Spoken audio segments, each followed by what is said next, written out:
So we know the Patriots are desperate, right?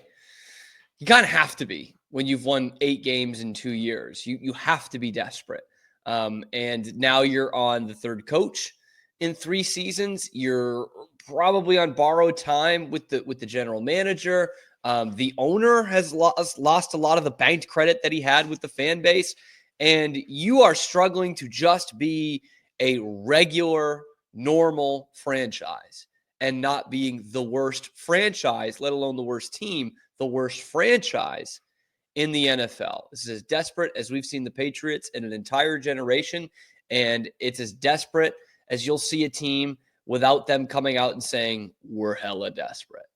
Okay, because now there's a new report about the Chris Godwin deal. So obviously Chris Godwin re-signed with the Bucs. He was the top target for the Patriots in terms of free agency, needed a big wide receiver. He ended up re-signing with Tampa at 3 years and $66 million.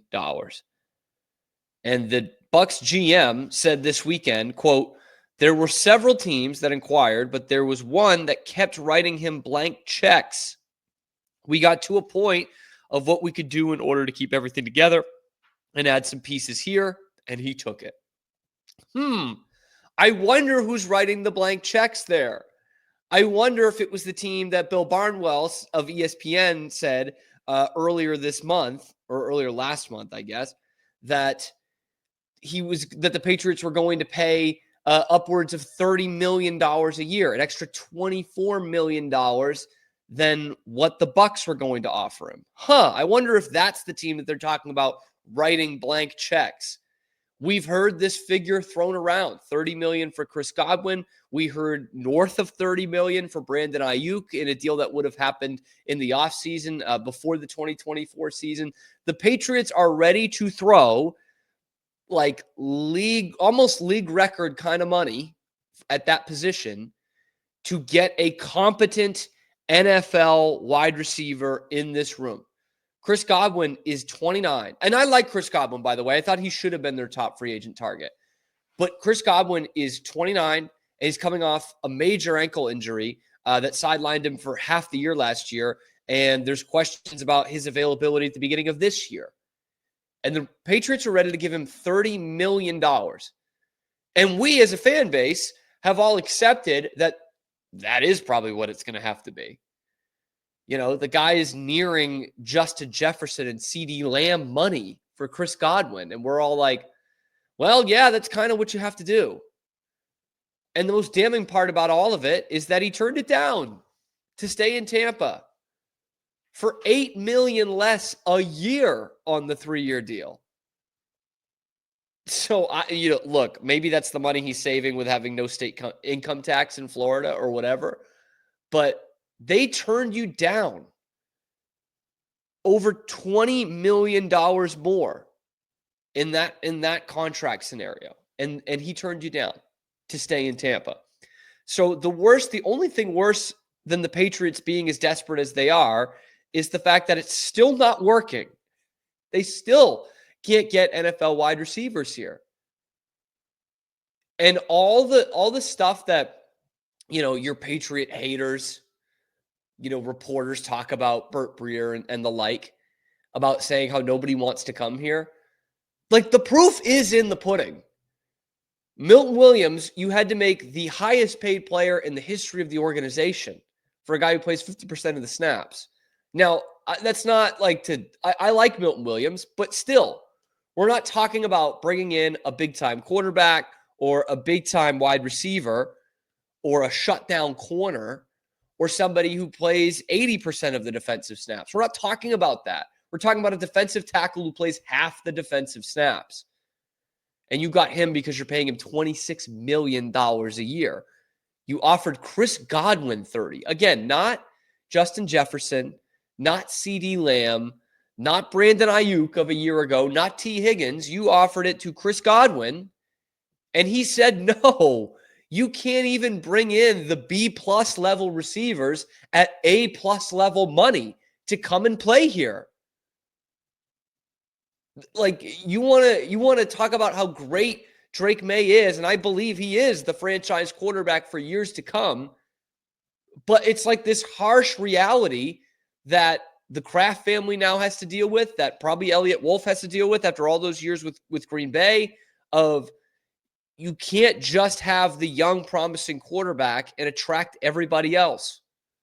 There's a lot of other shit going on with this team. You know, there is the losing mentality because all they've done is lose the last 2 years. You know, there's the ashtrays on the team plane. There's, wondering where the ownership's priorities are. They're wondering how long-term the coach is going to be there. And they're also wondering how long it's going to take for us to actually win. That could have driven Chris Godwin away. It's probably what drove Cooper Kupp away. These veteran guys that you're trying to get in free agency that are, nearing 30 or north of 30, they're saying this is a long-term project. This is not just a Drake May's good kind of fix. Like, if we sign here, we can make some money and we could be a part of turning this around, but we're not going to be here once it's actually turned around.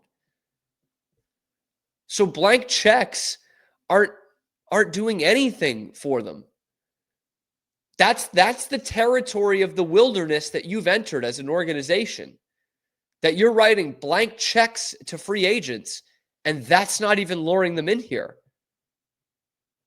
It's like, it's a long, hard look in the mirror here. And there's some optimism from Patriots fans. I know, from the beginning of free agency with how you made your defense better, there's thoughts of like, hey, maybe this team can be in the playoff picture in December. This is kind of the sobering reality here. Because in order to do that, you're probably going to have to nail the draft, which the Patriots have not done in a while. And Lord only knows if this GM can do that or if this head coach can do that. Because I think we all like Mike Vrabel, but we still need to see him make these savvy draft decisions. And who knows if that's going to come in this year. You're going to have, kind of a foolproof pick at number 4 if Travis Hunter or Abdul Carter are there. But if not, you're going to really see what this front office is made of. And I shudder at that thought. Because if blank checks aren't going to bring your targets in, you've got to really be dynamite in player development and kind of prospect management here and scouting. And I don't know that the Patriots are that. There's been nothing that has really shown me that. They hit on the Drake May pick, and that's great. That's kind of what you had left at that point. And they've developed him, and he looks good. The rest of that draft last year, totally worthless.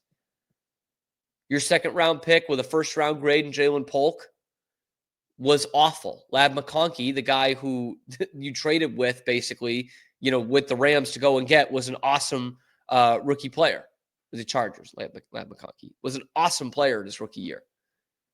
So there's nothing that this front office has shown me that says, they'll get a couple of plug-and-play starters in the draft this year. 3 of them, 4 of them. No way, man. No way. And if blank checks aren't going to get you the free agents you want, that's where you have to succeed. I don't know. Let me know what you guys think in the comments. Like, what is there? Like, this shows me that it's going to take a couple more years than a lot of Patriots fans think. Be sure to like and subscribe. Like the video, subscribe to the channel, ring that notification bell to get notified every time we're going live. It's high noon Eastern time every weekday, and then wherever you get your podcasts. I'm Cam Stewart, Zach Burke, keeping us on the air.